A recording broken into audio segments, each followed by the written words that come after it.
Hello mga lods, karon mga lods, magluto na po tao. Chicken butter daw na mga lods. So, sa dili pa ta magsugod, intro sa ta.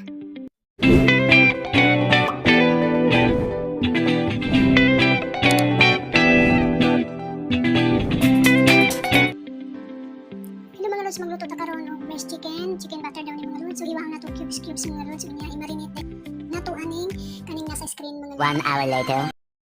Pagabot isa ka oras mga lods, so ato na ning iprito gamit ang butter mga lods. So kana ibutang lang nato diyang atong gi-marinate na kuan nga manok. Nya, pabuton nato na siya mga lods nga mo brown na siya. Bali-bali lang nato mga lods. Kana inganaon lang na siya mga lods.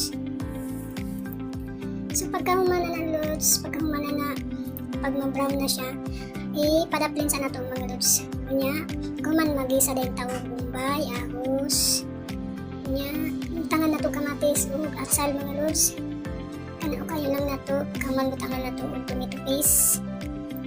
Na mga lods, tomato paste pagkaman. Kung kayo lang nato mga lodi, ni pagkaman butangan din nato ang mga seasoning mga lods kaning nasa screen. Pagkaman kayo ng gihapon. Man, butangan og tubig gamay mga lods. Man butangan nato og limon. Limon nga gipuga mga lods, lemon juice. Iwa-iwan lang nato mga lodi. Nya pagkahuman ato ang i-blender mga lods. Ang una na to niya i-blender na to. Ang katong bigisan na tong mga lamas.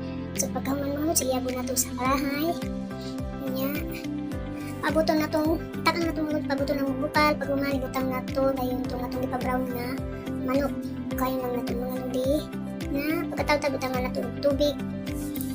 Tubig, igo lang na tong mga lods. So nya, butangan din na to o cream liquid.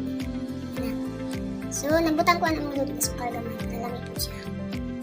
Pagkahuman, butangan din na to, coriander leaves. Mara siya mga lodi. Ibabaw na to. Kayo lang na to. Pagkataw-taw na ng mga lodi, pwede na siya kaunon. So, mauna na